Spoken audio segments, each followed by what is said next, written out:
देखताची जाना जीवासी जीवे मारी संपूर्ण त्या पुढे राहील कोणा हरिमर्दना श्रीरामा. असं सुंदर अशा प्रकारचं भावार्थ रामायणातील अरण्यकांडातील विषय चालू आहे. प्रभू रामचंद्रजी असणार पंचवटीच्या ठिकाणी वास्तव्य करतायत. खर दुष्यंत त्रिशरा युद्धाला आलेले, युद्धाला आल्याच्या नंतर प्रभू रामचंद्रजी सोबत घनघोर युद्ध चालू आहे. युद्धामध्ये असणारे काय अवस्था निर्माण झाली नाथ महाराज इथे वर्णन करतात. प्रभू रामचंद्रजीचा विचार केला तर प्रभू रामचंद्रजी हे एका क्षत्रिय कुळामध्ये जन्माला आलेले असणारे त्या ठिकाणी राम आहे. रामाला पाहिल्याच्या नंतर जीवाची जीवदशा संपते. देव पाहावयासी गेलो देवाची होऊन ठेलो, ही अवस्था प्रभूला पाहिल्याच्या नंतर होते. पण देवाला त्या दृष्टीने बघावं लागतंय बरं का.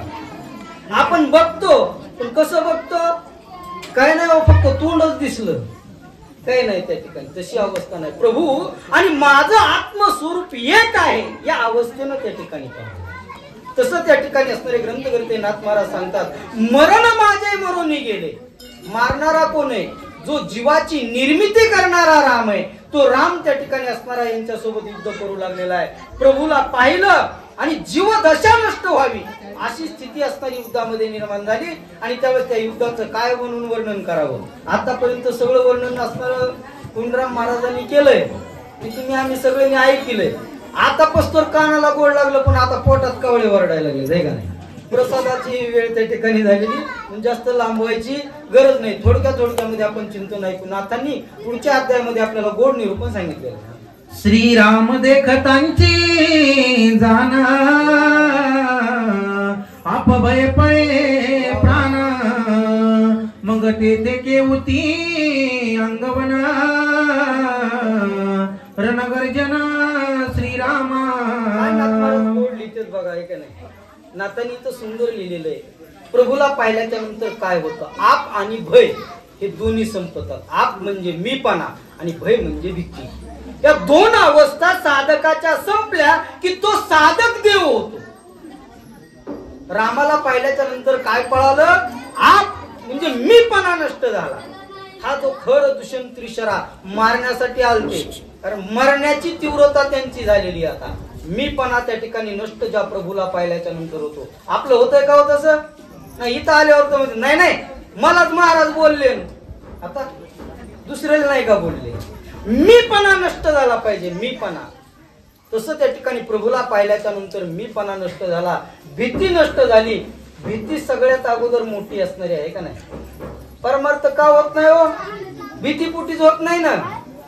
आता पावसात इकडे यायचं, सर्दी झाली तर भीती का नाही, परमार्थ होतो का नाही होत. तसं त्या ठिकाणी प्रभूला पाहिल्याच्या नंतर भीती नष्ट झाली पाहिजे.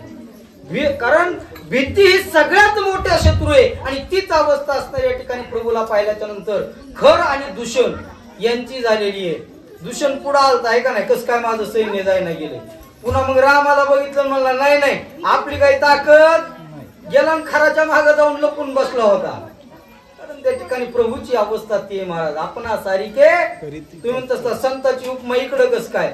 देव आणि संत याच्यामध्ये बदलच नाही महाराज. देवते संत निमित्त त्या प्रतिमा. देव आणि संत एकच आहे, आपण त्यांची तुलना करू नये. हा देव आहे ना हा संत आहे, ही तुलना त्या ठिकाणी करू नये. देव आणि संत एकच असतात. म्हणून त्या ठिकाणी प्रभूला पाहिलं आणि त्याला भीती वाटली म्हणून तो गेला. अशी प्रभूची अवस्था नाथांनी इथं वर्णन केलेली आहे. ऐ कोणी दूषणाची मात पहावया श्री रघुनाथ खरे प्रेरिला पैरत अति गर्वित युद्धार्थी.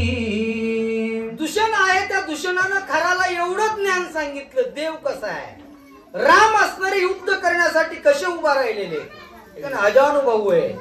आणि त्यांना पाहिल्याच्या नंतर काय अवस्था झाली हे सांगितलं. तर खर जो आहे त्याला गर्व आला, गर्व. आणि गर्वानं त्या ठिकाणी रथ पुढे हाकला, मी युद्ध करायला जातो म्हणाला. पण पाहिल्याबरोबर वेळ लावणारा जगाला एकच आहे, त्याचं नाव देव आहे. पाहिल्या वेद लावी जीवी जडून या. जीवामध्ये जडून बसणारा तो परमात्मा आहे. मग तो शत्रू असो किंवा मित्र असो, त्याने एकदा देवाला बघितलं की पुन्हा शत्रुत्व भाव नष्ट झाल्याशिवाय राहत नाही. म्हणून शत्रुत्व भाव नष्ट होणं म्हणजे देवाची प्राप्ती आहे. अंतःकरणातला दुजेपणा नष्ट होणं. कारण मौली तो गोड लिहितो तो. आज पुढच्या काळातील जे संत आहेत ना, त्या संतांनी वाङ्मय असं केलंय सोपं, मी तू पण जाऊ दे दुरी, एकची घोंगडी, दुसरं काहीच नाही महाराज. मी तू पण नष्ट झाल्याच्या नंतर देव आणि देवाचं सुख काय याचा अनुभव त्या ठिकाणी भोगायला मिळतो. ती अवस्था त्या ठिकाणी असणारी कुणाची दूषणाची झालती, पण याच्यावर विश्वास खराचा नाही बसला आणि त्या खरानं त्या ठिकाणी गर्व धरला आणि प्रभू रामचंद्रजी सोबत युद्ध करण्यासाठी पुढे तो खर त्या ठिकाणी सरसावलेला आहे. एका जनार्दना शरणा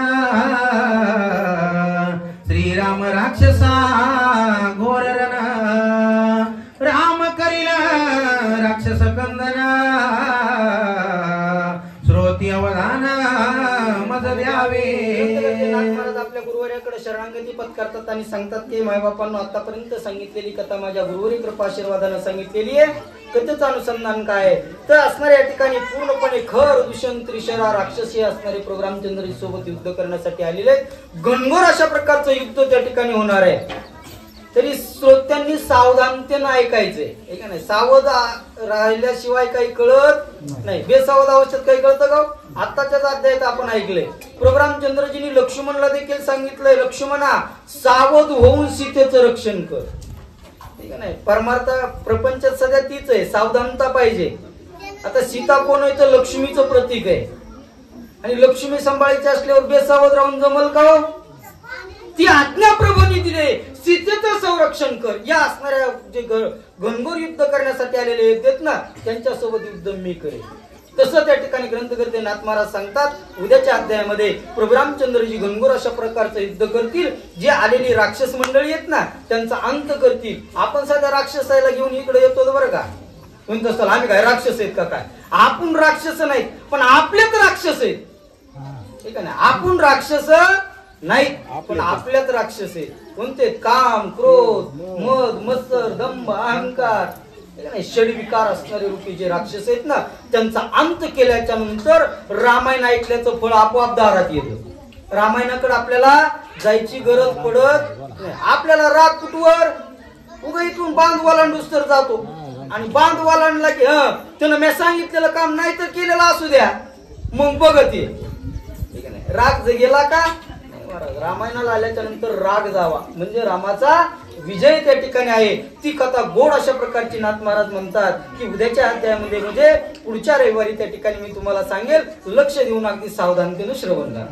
स्वस्ती श्री भावार्थ रामायण अरण्यकांडे एका श्रीराम युद्ध प्रारंभ नाम नवोध्याय गोडा पुंडली श्री कामदेव प्रभु रामचंद्र भगवान की जय. पवन सुत हनुमान महाराज की जय. शांति ब्रह्म एकनाथ महाराज की जय.